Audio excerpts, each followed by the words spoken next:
Fala galera, eu sou o César e seja bem-vindo ao primeiro vídeo do meu canal. Hoje a gente vai falar sobre a origem do Batman do futuro. Yay! Batman do futuro. Se você cresceu nos anos 90 ou nasceu no começo dos anos 2000 que nem eu, provavelmente no SBT você assistia muito desenho de super-herói como Liga da Justiça, Liga da Justiça Sem Limites, Jovens Titãs, Super Choque, X-Men Evolution, etc. Mas hoje eu queria falar sobre a animação Batman do Futuro, que foi ao ar de 1999 até 2001, com um total de 3 temporadas e 52 episódios. Por que eu vou falar sobre essa animação?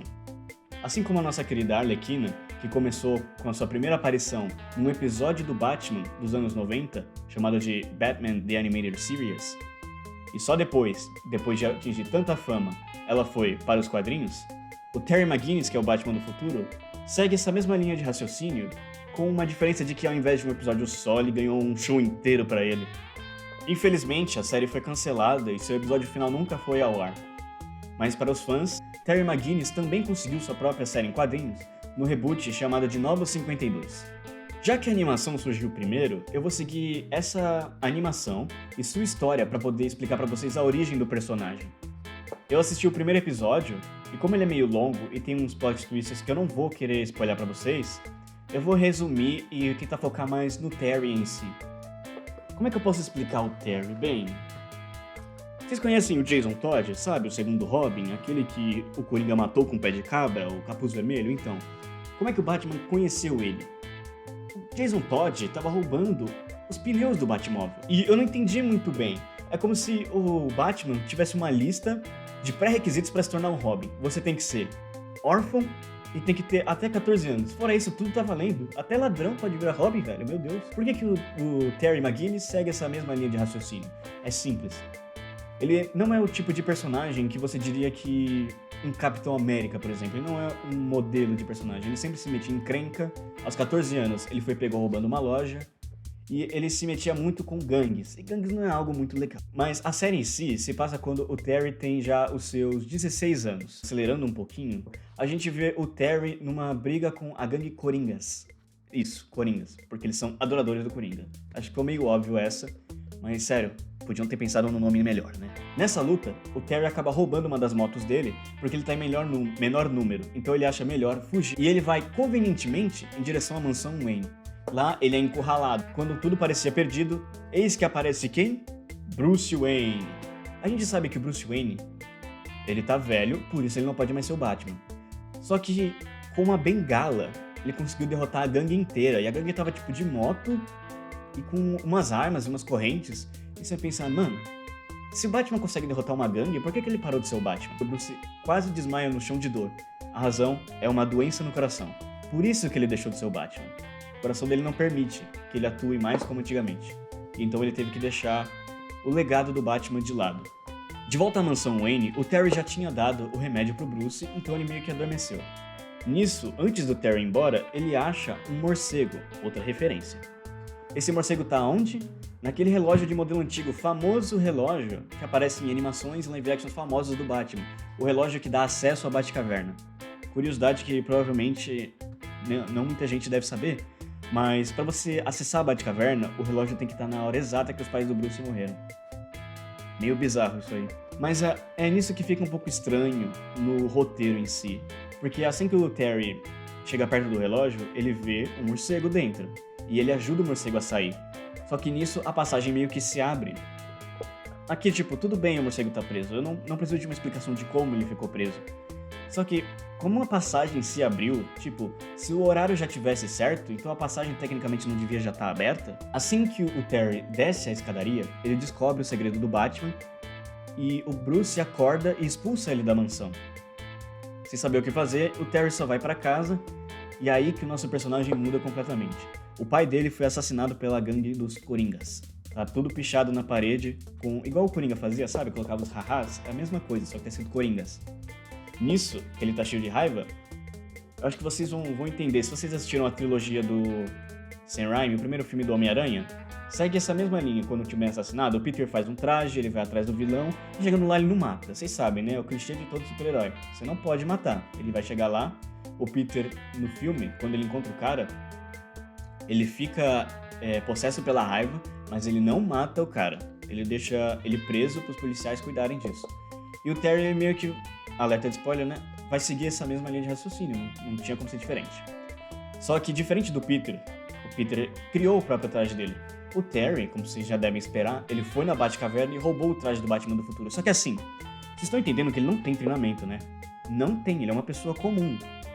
Ele pode ser o protagonista, mas ele não tem o treinamento que o Batman teve. O Batman teve anos e anos, não só de estudo tático, como treinamentos com diversos líderes e especialistas em artes marciais. Ele até treinou com Ra's al Ghul. Já o Terry não tem nada disso. Tanto que não só ele tem dificuldade nas lutas, mas ele tem dificuldade em usar o próprio traje em si.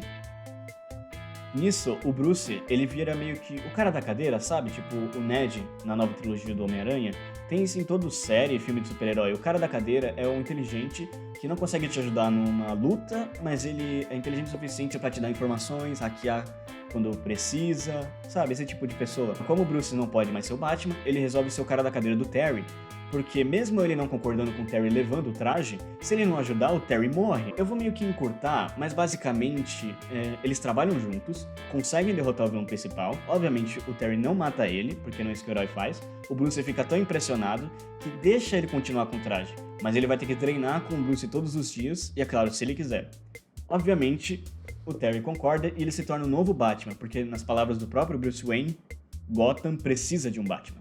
Apesar da série ter sido cancelada, que nem eu falei no começo do vídeo, vale ressaltar que tem alguns easter eggs, por exemplo, na trilogia da franquia de jogos Arkham, você não pode usar o Terry porque não tem o personagem, e você não vira ele, a menos que você tenha um tipo de mod. Mas o traje dele tá disponível, você pode ser o Bruce Wayne usando o traje do Terry.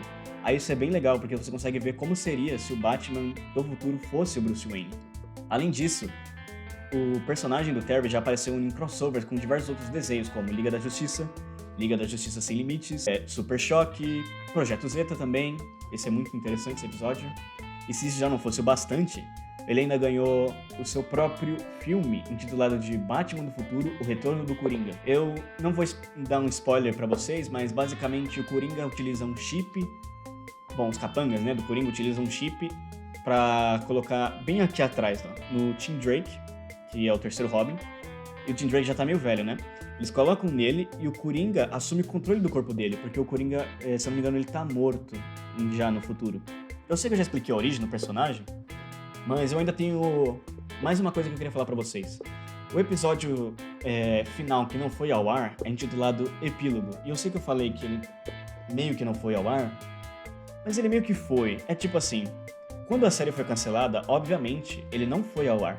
Mas haviam rumores de que o cancelamento da série era porque a Warner queria focar mais no desenvolvimento do desenho da Liga da Justiça e, obviamente, sua continuação Liga da Justiça Sem Limites. Só que quando Liga da Justiça Sem Limites chegou ao fim, o episódio epílogo foi lançado ao ar para fazer essa ligação entre as duas séries, dando tanto um final para a Liga da Justiça quanto para o Batman do futuro. Mas o que é esse episódio epílogo, afinal? Bom, o Terry agora ele tem 25 anos. Então ele já é um Batman bem mais experiente. O problema é que ele recebeu uma notícia meio que chocante a respeito de si mesmo. Eu falei que o pai dele era o Wally McGuinness, certo? Bom, nesse episódio é revelado que ele e o Bruce têm DNA compatíveis. E ele descobre que ele é meio que filho do Bruce. Isso torna ele que meio filho do Batman, do Bruce Wayne.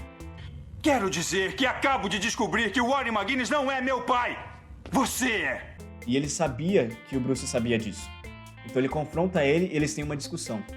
Mas o Bruce nega que foi ele. Ele começa a dar o que o Terry considera desculpas, só pra ele não poder admitir. Mas o Terry fica tão irado porque ele acha que o Bruce é tão arrogante que não conseguiria suportar a ideia do mundo sem um Batman. Então ele criou o Terry. O Terry não se acha filho do Bruce. Ele acha que o Bruce criou ele a partir dele próprio. Ou seja, ele acha que ele é um clone do Bruce, destinado a ser o Batman de qualquer forma. Ele quer entender por que o Bruce fez isso e como ele fez isso. Então ele vai até a Amanda Waller. A Amanda Waller, personagem muito importante nos quadrinhos, ela é bem famosa e ela é uma das melhores já feitas. Inclusive, ela já apareceu em algumas animações e no live action Esquadrão Suicida do David Ayer.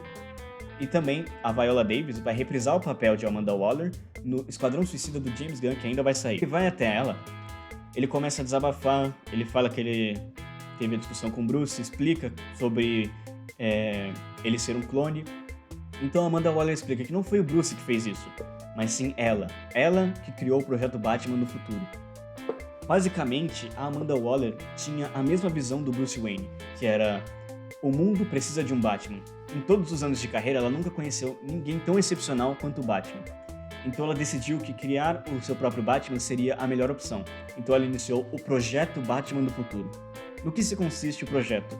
Você precisa pegar um casal, e não pode ser aleatório, tem que ser um cujo o psicológico seja muito parecido com os pais do Bruce, para o experimento funcionar. E é assim que ele encontrou o casal dos McGuinness. O Wally McGuinness achava que estava recebendo uma injeção para vacina de gripe. Mas na verdade era a nanotecnologia do Cadmus, que ia alterar não o DNA dele completamente, mas só o DNA reprodutor, substituindo o dele pelo de Bruce Wayne. O que isso significa basicamente? Todo filho que o Wallace McGuinness ter vai ter o DNA do Bruce Wayne, ou seja, vai ser filho do Bruce Wayne. E foi aí que o Terry nasceu.